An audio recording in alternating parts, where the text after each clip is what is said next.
COVID-19 has ravaged our nation for the past 23 months.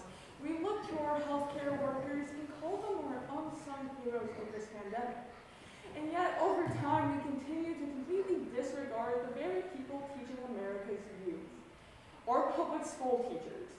Over time, we're constantly continuing to put countless new stresses on them and looking to them to set an example for our youth. And that brings us to today's questions, in which what steps can be done by the federal government to combat the looming teacher shortage? We can see with three main steps, including first, introducing student loan debt forgiveness, secondly, increasing wages, and lastly, improving retirement benefits as to how we can combat this looming teacher shortage. Over time, we can only hope to maintain our teachers' roles in teaching America's youth. Over time, many people enter into university hoping that they will not be crippled by debt. And yet, over time, our teachers go into college knowing that they will likely have to take out a student loan in hopes of paying off their college education. According to Business Insider, as of January 28th of 2022, 42% of teachers that have been teaching over a decade continue to pay off their student loan debt. This number of teachers continuing to pay off debt over 10 years into their teaching career is madness. These people continue to spend money on the very education that they're trying to use to teach and influence America's youth. Alongside that, according to the National Educational Association, as of July 27th of 2021, we can see that the average student loan debt for teachers is around $58,700. This number is obscene. This number continues to affect countless teachers as they enter into jobs that likely will not pay them enough to pay off this debt. Over time, we're constantly looking on with these teachers paying off their student loan debts, and yet they also don't get paid enough. We need to increase wages to provide a sustainable life for these teachers.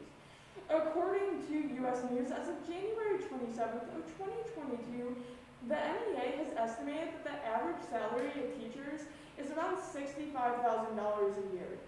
Many athletes continue to get paid more than teachers, the very people teaching our America's youth and introducing them to countless new ideas and the ability to think critically. Over time, we can also see, as per 19th News, as of December 17th of 2021, that there is already a push to increase wages by both red and blue states. This is a bipartisan effort to introduce an increase in teachers' wages. By doing this, we're only able to aid in providing a future for these teachers and introducing a way to pay off their debts and continuing on into their future careers after or simply into their retirement. When many teachers look into retirements, they continue to see that they will likely not be paid enough. According to Education Next, as of April 13th of 2018, teachers are commonly paid $7.38 per hour once they retire. Our current federal minimum wage is $7.25. These teachers are not getting paid they're getting paid barely over our current minimum wage. Over time, this is how we treat teachers, and we're constantly introducing a terrible way to introduce a new generation into the career of teaching. Alongside that, as per the Center Square, as of January 24th of 2022, we can see that retired teachers in Illinois are currently suing Illinois over a deduction of $100 million per year in healthcare. These teachers are getting, they aren't being taken care of simply, to put it simply. Over time, these people only continue to be heavily affected by the actions of the state and the inability to survive based upon their retirement funds. Alongside that, as per Devil's Lake Journal, as of January 28th of 2022, 41% of teachers believe that they will retire as an educator. This is a small number.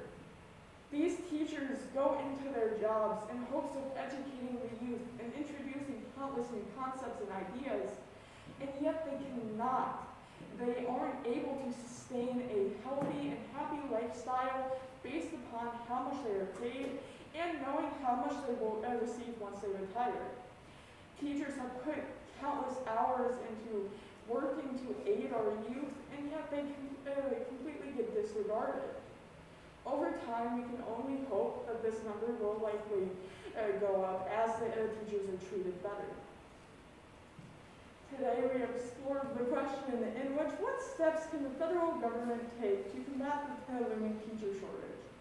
And currently, there are 3 steps we can take, including first, introducing loan forgiveness, secondly, increasing wages, and lastly, bettering retirement benefits. Over time, we can only hope to keep our teachers engaged in their jobs and maintain a brighter tomorrow for our teachers alongside America's youth. Without these teachers, we will likely not see the very critical thinking skills that we see today, and we will see a complete disregard of education and the inability to basically teach ourselves and think about tomorrow and our policies that we put forth later on.